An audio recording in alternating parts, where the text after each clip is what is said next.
Welcome to Friday. It's June 28th, 2024. This Day Weather Podcast is being brought to you by Wyoming State Parks. Why wonder about the outdoors in Wyoming? Explore the statewide interactive outdoor recreation wonder map to find your next adventure. Today's weather across the region is going to change some due to the passage of a cold front in a trough coming across the northern Rockies. Now we're still looking at least early in the day some deep subtropical moisture in some areas, but the front is going to interact with that, kind of push it out south and suppress it some. As the cold front comes through, there'll be some showers and thunderstorms, some strong ones, but they're going to be more suppressed to the south. And some of you will experience showers and thunderstorms early in the day, then see clearing thereafter. This means quite windy conditions, I'm afraid to say, especially for Montana. But Montana and parts of Wyoming, the frontal boundary as it comes through will make it quite windy. We'll show you where. Now, with drier air coming in, it's going to be cooler, less thunderstorm coverage on Saturday. But it's still a pattern where on the southern end of the moisture, where the cold front is going to not be as impactful, there's going to still be some afternoon and evening thunderstorms, especially over the higher mountains. Now, the pattern is going to be a bit different next week. This week's been dominated by a high pressure ridge and subtropical moisture rotating around it. This next week, we've got a couple of cold fronts, one at the beginning of the 4th of July week, one right around the 4th of July. We're going to see the shifting of where the real hot weather is going to be next week. There's going to be some shifting around of the high pressure and low pressure patterns before it goes back to the configuration we have now a little bit later. Had some great photos of the sundown yesterday. In fact, yesterday afternoon and evening put on not only a good sundown and some great opportunities to see some good clouds, but we did have a geomagnetic storm and some coronal mass ejection activity is occurring in the sun right now. And so we did get a little aurora borealis up in northern Wyoming last night.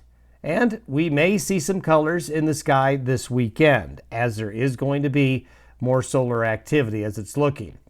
So photographers might want to keep that in mind this weekend. There's the trough in the front moving across Montana into the Dakotas. You're going to be able to see it very easily here on the satellite imagery. So the high is getting suppressed. Here comes the westerly flow. This westerly flow going to introduce drier air. But there is a little bit of moisture still left behind. See this patch right here? This is causing some overnight showers and thunderstorms in parts of west central and northwest Colorado. And this is headed right along the Wyoming-Colorado border. So there could be some early shower and thunderstorm activity along the path of this little disturbance here. There's the curl. Boy, can't you see it? Really showing up that upper level low right across far parts of northern areas of Montana. And then here's dry air getting entrained into the system coming out of the deserts. So you can see that the frontal system is kind of pushing the deeper subtropical moisture eastward into these areas right here, then across areas of the Midwest. So this low is going to kind of cut off the top of the high, suppress the moisture a little bit. And there's the wind. These are the wind gusts through the course of the day today. So for Alberta, parts of Saskatchewan, Montana, and a good part of Wyoming, and even parts of Colorado, it's going to be windy today with this cold front passage.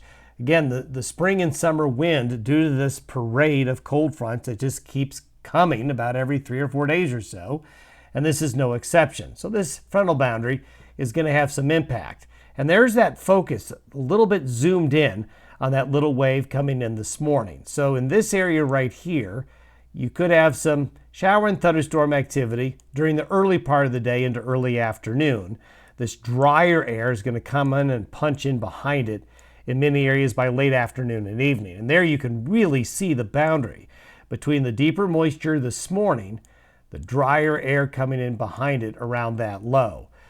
Showers and thunderstorms along that path of that disturbance I just mentioned right there.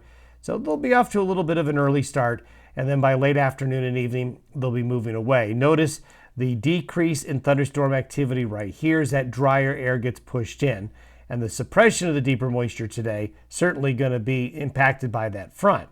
Temperatures on Saturday along the divide, you can see the cool air is right up against the Continental Divide. So if you live west of the divide, you're going to be warm.